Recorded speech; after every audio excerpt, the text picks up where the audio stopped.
ছাত্রছাত্রী ভাই বোনেরা, মাস্টারদের না দইরা দুর্নীতিবাজদের ধরো। মাস্টারদের নামাইতেছে তো আর এক মাস্টারের কুবুদ্ধিতে, ষড়যন্ত্রে। এই মাস্টারদের মধ্যে যে রাজনীতি, এটা তোমরা বুঝবা না। এটার জন্য হাজার হাজার মামলা হয় সুপ্রিম কোর্টে। মাস্টার আর ওই স্কুলের ম্যানেজিং কমিটি, ওইটাতে তোমাদের ব্যবহৃত হওয়ার দরকার নেই। তোমরা ধরো দুর্নীতিবাজদের। দেখো দুর্নীতিবাজরা কী করতেছে। ভূমি অফিসে যাও, তোমার এলাকার হাসপাতালে যাও, থানায় যাও, কোর্টে যাও, দেখবা যে দুর্নীতির এক একটা আখড়া কি করতেছে তারা। তা দেখো জনগণকে তারা কিভাবে সেবা দিচ্ছে। ওইটা বন্ধ করো, তাহলে এই আন্দোলনটা তোমাদের 100% সফল হবে। এই মাস্টারদের নামায় লাভ নেই। মাস্টারদের নিয়মতান্ত্রিকভাবে নামবে। এই মাস্টারদের নিজেদের মধ্যে অনেক বেশি ষড়যন্ত্র আছে। মাস্টাররা একে অপরের প্রতি চরম আকারে ষড়যন্ত্র করে। তারপরেও বেশি দুর্নীতিবাজ হলে নামানো যায়, কিন্তু সবাই না। যেইভাবে মাস্টারদের জুতা পিটা করতেছে, এটা ভালো দেখা যায় না। মাস্টাররা শিক্ষা দিছে, হয় তোমারে শিক্ষা দিছে, নাহলে আরেকজনকে দিছে তো কাউরে না কাউরে। মাস্টারদের এত বেশি বেইজ্জতি করার দরকার নেই। বেইজ্জতি করো যেটা করলে কাজে লাগবে, সেটা হলো সবচেয়ে বড় শত্রু আমাদের দেশের দুর্নীতি। আর এই দুর্নীতি রাজনীতিবিদরা একা করে না। ওই সরকারের বিভিন্ন আমলা কামলারা, একেবারে পিয়ন থেকে শুরু করে সচিব পর্যন্ত, এরা হলো দুর্নীতিবাজদের ওস্তাদ। এই রাজনীতিবিদরা মন্ত্রী এমপি হয় কয়দিনের জন্য, 5 বছরের জন্য, 10 বছরের জন্য, কিন্তু এরা সারা জীবনের পার্মানেন্ট মন্ত্রী এমপি। এদের দেখো কি কোটি কোটি টাকা, তাদের বউদের গয়নাগুলা দেখো কি মোটা, তাদের পোলাপান দেখো কি নাদুস নুদুস, বেতন পায় 50,000, খরচ করে মাসে 3 লাখ। কেমনে করে? এইগুলা ধরো। কি আমি যাই মাস্টার টাস্টার ধরো।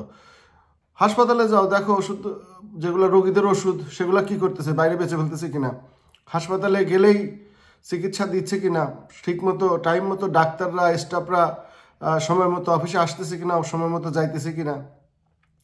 অফিসে আসার কথা 9টায়, অফিসে আসবে 12টায়, ডাক্তার আসার কথা সকালে, সে আসেই নাই, লিভ নিয়ে চলে গেছে। এগুলো দেখো। থানায় গেলেই এফআইআর জিডি নেওয়ার কথা, নাকি এফআইআর ওই যে অভিযোগের নাম দিয়ে ঝুলাইতেছে দিনের পর দিন। অভিযোগ লিখে দিয়ে যান, আমরা তদন্ত করে ব্যবস্থা নেব। কেন? এসব তো আইনে নাই। অভিযোগ দিলেই নিতে হবে। তারপরে দেখো কোর্টে এক একটা পেশকার পিয়ন দেখো যে কি রঙ্গলীলা তামাশা করে। তোমার মামলার বিচার একটা 6 মাস পরে ডেট, একটা 1 মাস পরে ডেট, এটা কাগজ দিব, সেটা দিব না, এই সেই করবো, এগুলা দেখো। তারপরে ভূমি অফিসে যাও, দেখো যে কি পরিমাণ সেইখানে দুর্নীতি। এইগুলা ধরো। এইগুলা ধরলে দেশ এমনি ঠিক হয়ে যাবে। সরকারি আমলা কামলারা যদি ঠিক হয়ে যায়, আর কিছু লাগে না। একজন রাজনীতিবিদ চেয়ারে বসেই দুর্নীতি করতে পারে না। ওই আমলা কামলারা কমিশন নিব, দুর্নীতি করব। এইবার ওই রাজনীতিক চেয়ারে যে মন্ত্রী হয়েছে, এমপি হয়েছে, উপজেলা চেয়ারম্যান হয়েছে, এদের ব্যবহার করে বেশিরভাগ, এবং বেশিরভাগ ব্যবহার করে তারা নিজেরা লাভবান হয়। এদেরকে ধরলে দেশ ভালো হয়ে যাবে। এই আমলা কামলা না ধরতে পারলে এসব শিক্ষক মিক্ষক ধরে কিছু হবে না। শিক্ষকরা তো রাজনীতির শিকার। আর এক শিক্ষক পছন্দ করতেছে না, চিন্তা করতেছে, নামাইতে পারলেই সে প্রিন্সিপাল হইতে পারবে। তো এইগুলো দরকার নেই। ধরো হলো দুর্নীতিবাজদের সর্বোচ্চ শাস্তি নিশ্চিত করো। ওদের দাবড়ে এক হাতে অফিসতে, যেটা দুর্নীতি করবো। আর যেটা ভালোভাবে ঠিক মতো সেবা দিবে জনগণের, সেটারে উৎসাহিত করো। এটা সিকিউরিটি দাও। ধন্যবাদ।